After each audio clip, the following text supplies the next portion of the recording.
Hi, it's Roger Hamilton again, and thank you so much for listening in for the second video. As you remember from the first video, where we talk about how to double your earnings and halve your stress, and I went through the basics of wealth dynamics, I said that in the second video, I'll be talking about how to build $1 million team.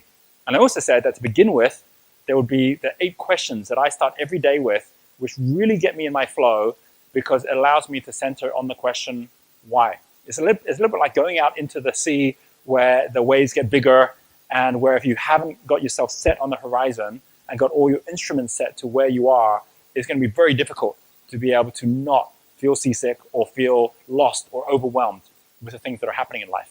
So let's get right into it. What are the 8 things, the 8 questions that I ask myself every morning?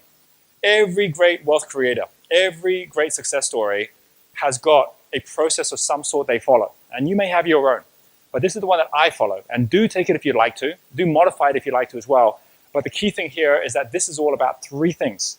As you get into your profile and understand that your flow, as it takes you forward, will allow you to get into greater clarity, that this is about how you show up, which is how you become present to where you are, how you step up, which is about how you then commit to something higher, and how you give back, which is how everything that you're doing is then being able to find its way back into flow in the same way that a river always gives back to the ocean.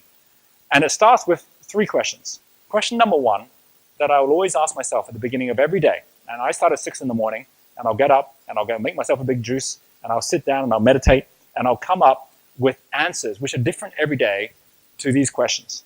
Question number 1 is always the same question: what am I grateful for? Gratitude fills you up no matter what. It doesn't matter how tough the day before was. If you start from that space of saying, what am I thankful for? What am I grateful for? There's always things around you that you're grateful for, and it fills you up at the beginning of the day. What better way to start to make sure that you're fulfilled and that you already have got a day which is worth living for? This leads to the second question. And this one is always an interesting one for me, which is, who do I love? Reason being that often you might think, well, you'd know the answer to that. Surely that's going to be the people you love most. But not always. Sometimes it's the person who you had a terrible email from yesterday. Maybe it's the person you argued with yesterday. And suddenly when you ask that question, their face shows up.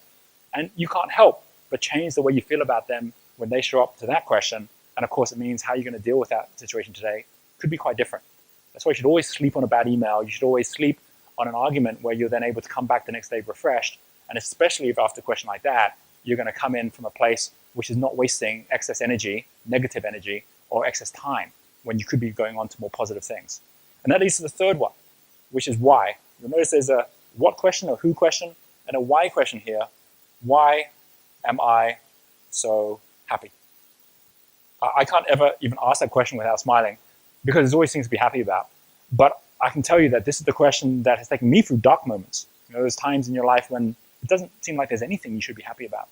But when you ask this question, there's always things, even small things, to be happy about, and that just lifts you. It gives you present to the positivity of what's going on around you, and it gives you that energy to be able to really make a difference. That leads us to the next 3, where you go from show up to step up. Step up, we've got 2 and then 3. We've got number 4 and number 5, which are about commitment. Number 4, what am I committed to? What am I committed to is an interesting one, because often it's the things you weren't even thinking about that show up when you ask that question. What am I committed to could be my health. It could be a particular relationship. It could be my finances. It'll be something that probably isn't going so well and that I've probably had on my to-do list for a while. But from here, when this shows up, what am I committed to, and I realize what it is, then I'm able to then ask the next question, which is, how committed am I? This is about putting a charge onto some of the things that are on your list that you really know you should be doing. How committed am I to a particular relationship, to a success that's taking place? The moment you actually draw a line on that with one thing, you've got your top priority for the day. So this one here, how committed am I, is all about stepping up. And that leads to the final ones, 6, 7, and 8, which are the ones that allow you to give back. Give back fully to the world for just being alive today, to make today a masterpiece.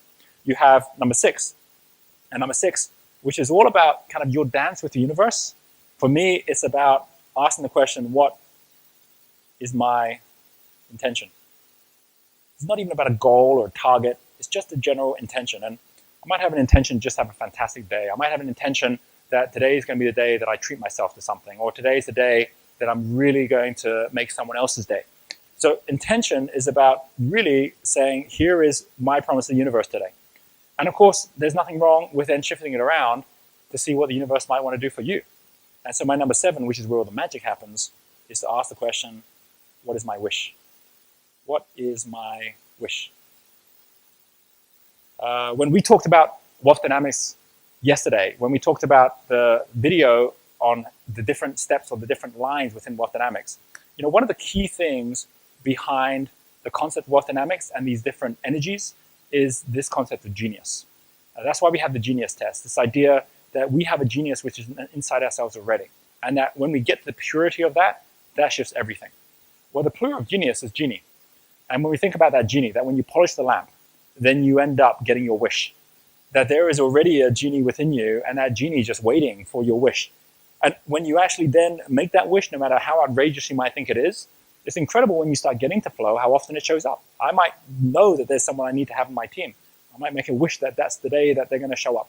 I might have a wish that today is the day this amazing opportunity, which is going to surprise me, is going to show up for me to go to a new country. And sure enough, many times that will show up in that day or the day after, simply because I put it out there. And that leads me to the final one, number 8. And number 8, which is the big why question, is why am I here? Why am I here? Sometimes I might be in a different country, and I ask that question, and I'm thinking about that country. Sometimes it might be a particular time, like when certain people have shown up. And it's like, why am I here when they're here? And sometimes I actually think on a broader scale, when I'm actually thinking about just the fact of being here in the 21st century at a time when the world is in such change that I happen to be here right now. But whatever the question, the why, make sure that I show up with purpose, and to make sure that I show up with intention and clarity, that I could actually quite easily not be here, that all of us could possibly not be here, just as many other people are no longer here on this planet, but we are. So we have that chance to make the difference, and we have that chance to really go into the day consciously, really making sure we're going to make the most of it. These 8 questions allow me to do that every day. And what's the most important thing is to not go into each day unconsciously, to go in without even realizing that this is a very special day, and even worse, coming in with the problems you had yesterday. Wipe it clean and start as you mean to go on. These 8, by the way, allow us to be of most value to other people, not just ourselves. And that's where I come onto this idea of the $1 million team. That it's not money that makes money, it's people that make money. And there's no question it will be other people that help you to make the money. It's going to be how you work collectively together to make it work. So the key thing is, well, how do I find the right team? How do I get the right people around me based on the fact that there are these 8 profiles, that your value is going to be someone else's leverage, which means that as you're creating value, if you create something, Dynamo Energies are very good at creating. Asking the question, what? That if you are creating something new, you're going to find instead of you having to go out and promote it yourself, there are people out there that already have got great markets, have got great customers, who would actually promote it for you potentially. That the blaze energy here, which is the who, could be people who are leveraging, as I mentioned, leveraging through magnifying.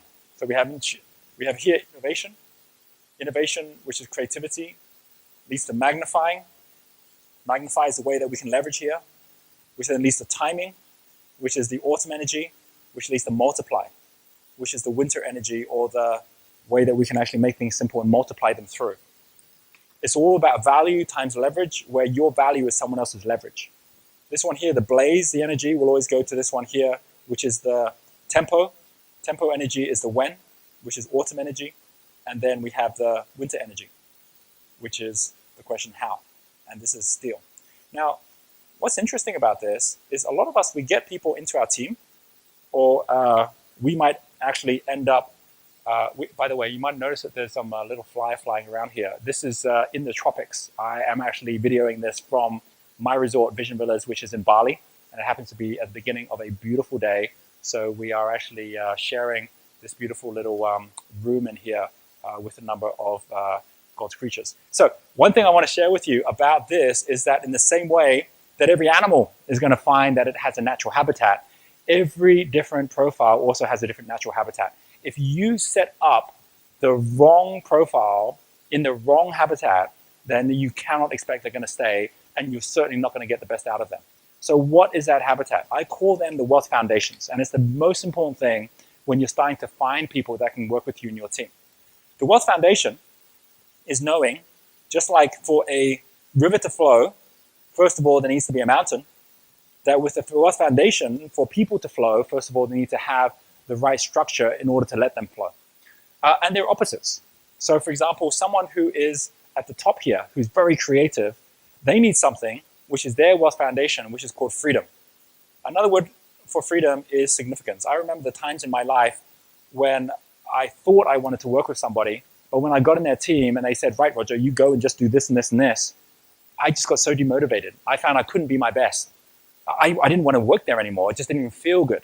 And the reason I realized afterwards was because I want to be in environments where I can be free.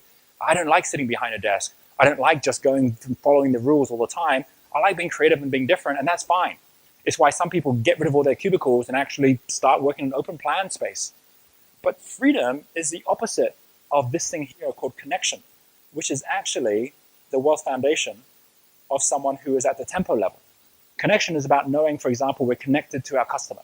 We're connected to what's really happening out there. People up here don't need that at all. In fact, they like disconnecting. They like coming with a whole new set of rules. But on this side here, they really want to make sure that everyone's looked after. And if you don't respect that, if when you have someone come on board that you want to give good service, you want them to be looking after things, and once they join you, you say, look, we're going to keep on changing it. We're going to do this, we're going to do that. And they go, but how are we going to look after people? We keep on changing. It's like, don't worry, they'll catch up. They'll leave you. The very people you want to help ground things will leave you if you don't give them a space that's grounded. And there's always a way to do that. There's always a way to say, right, you're going to be the one in charge of these group here. I'm not even going to interfere there. You find the best way to look after them. And I'll keep on bringing new people your way, but make sure you're not overloaded and make sure we've got the resources to look after everybody. And then they'll stay and they'll then flourish in ways they couldn't, because up this area, you're always creating new things. Same on this side and this side.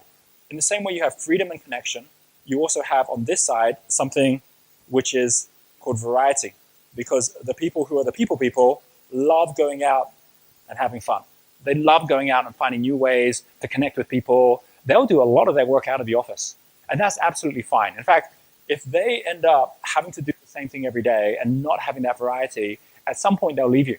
So give them that ability to do that. Don't hold them too close to the fire, because they already are the fire. And the opposite on here is that on this side is not about variety. It's about certainty. These are based on the human needs. And these are four of the human needs. Certainty and variety are opposites. And you'll find on this side, they don't want the variety. They want things to be certain. I'll share how this helped with myself and my wife, Renata. My wife, Renata, she's an accumulator profile. So for her, her biggest values are certainty and connection. Mine, as a creator, is freedom. I love freedom. I love going out expressing myself in new ways. But I would find in my 20s, before I really understood this, that every time I said to Renata, I've got this new idea, she would go, here you go again, another idea. Save the world or change the world again. And you know what? I would feel really bad about that. I'll go, why do you have to say things like that? That really affects me, because for me, this is like really important to do something new. She goes, but everything's important to do new things. And we'd end up in an argument about this.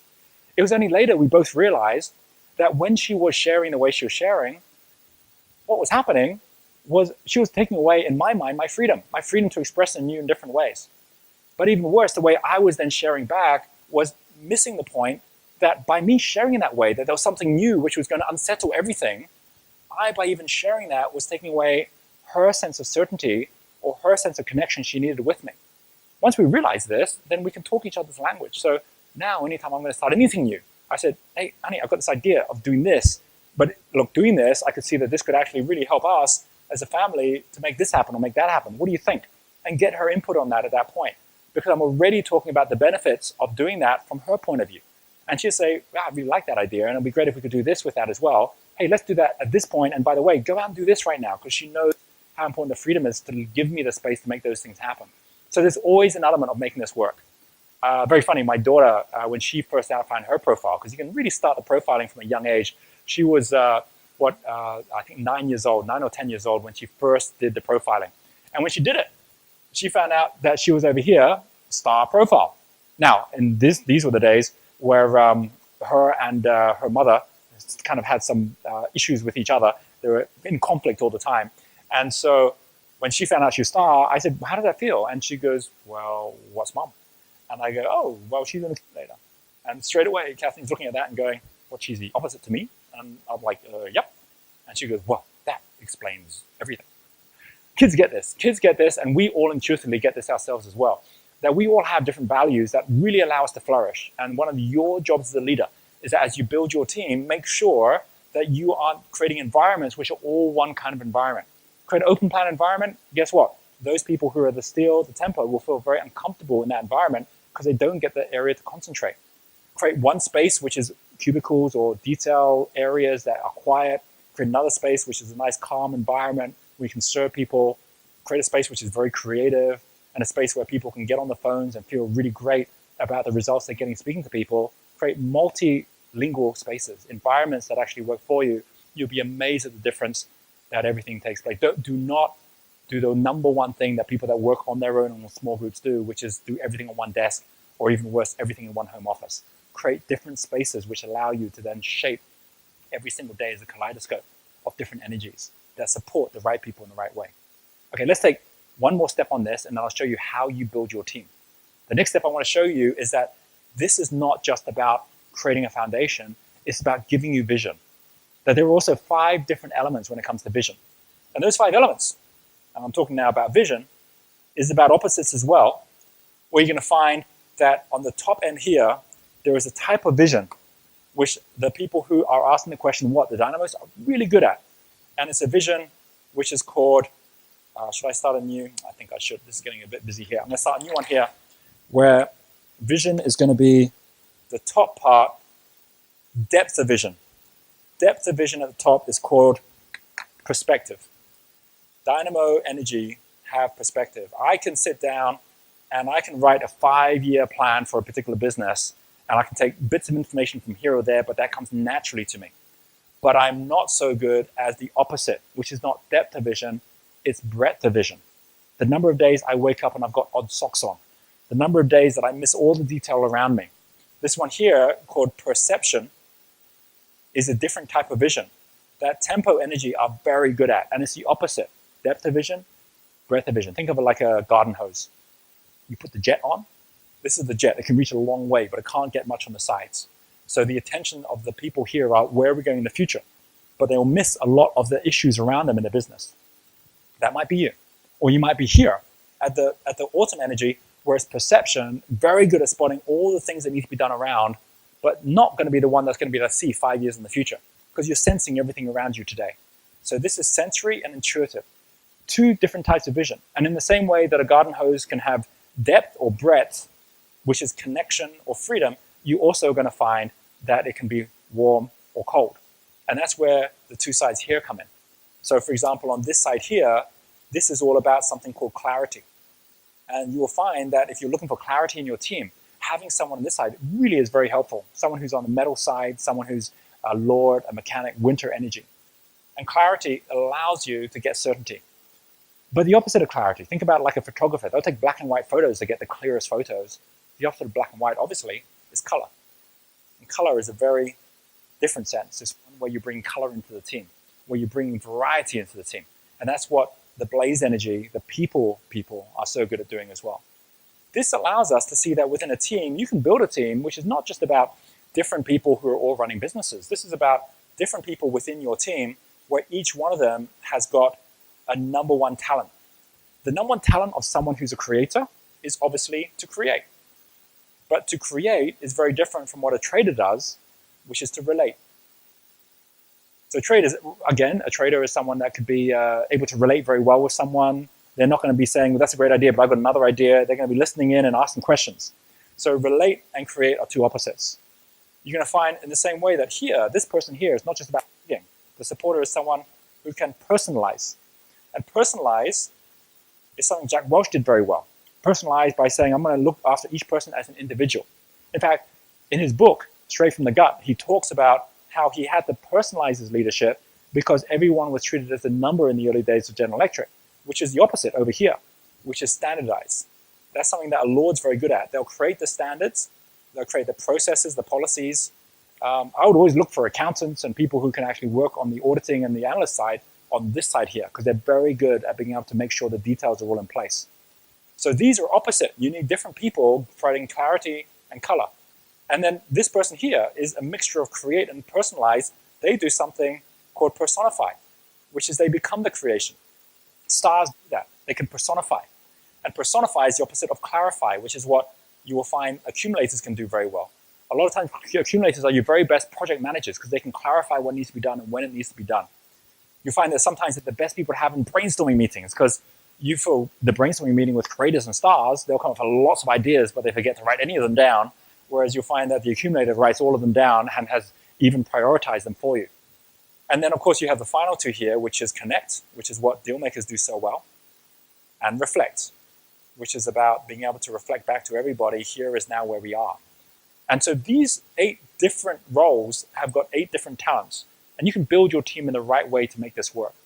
Let me give you something which is called the 1, 2, 3 formula. And after giving the 1, 2, 3 formula, you'll see how every $1 million team has ever been built in any organization and how you can do the same as well in building your one. And after I've gone through that, I'm going to be sharing about the fact that by the time we get to this third video, on the third video, I'll be going through the 5 biggest pitfalls, the 5 biggest mistakes that entrepreneurs make, so that even using these kind of ideas to really bring the best out of everyone together to really achieve your success is still so easy to get it wrong. But first, let me just show you the 1, 2, 3 strategy. The 1, 2, 3 strategy is about the fact that wherever you happen to be, count that as the number 1. The next person you really should be looking for when you're ready to really grow your business is the person 2 steps along. So let's say, for example, I'm here as a creator. The person I really need to have for my business in order for me to really grow it is this person, 1, 2. Here's the 1, here's the 2. That's a supporter profile. Every one of my businesses that I have that's growing successfully without me has a supporter leading that business. And the reason that's so important is because if I had another creator running the business, they'll create all over again. And then as a result of that, I'll end up with something very different from what I'm looking for. And more importantly, I won't have the person who's right to lead the team. But if I've got a creation and I find someone who's very good at leading from that creation, then I'll end up with a very successful business. It's a bit like pass the parcel, where I have a primary profile, creator. I have 2 secondary profiles, which are like my wings, which are the mechanic and the star. And in the same way, a supporter is able to actually reach out either side, and so we're connected along this line. And that allows us to get to our third person, because all teams come in 3s, partnerships comes in 2s. And the third person is 1, 2, 3. This is why it's called the 1, 2, 3 formula. The third person here is the accumulator.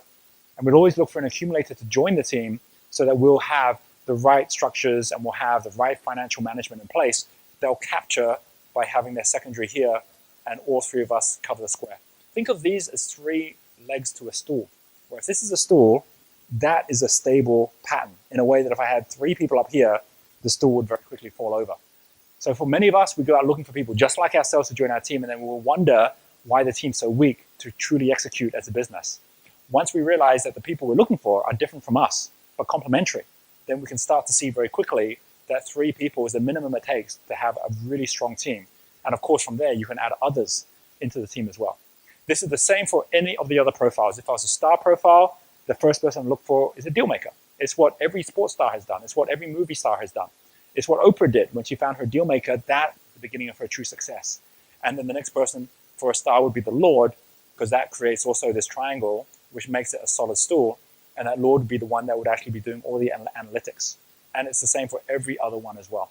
So there's a way for you to build your team. And of course, if you're not looking to build your team at this point, but you want to join someone else's team, of course, you can see if you are, for example, a supporter, you might go look for a creator that's looking for a supporter.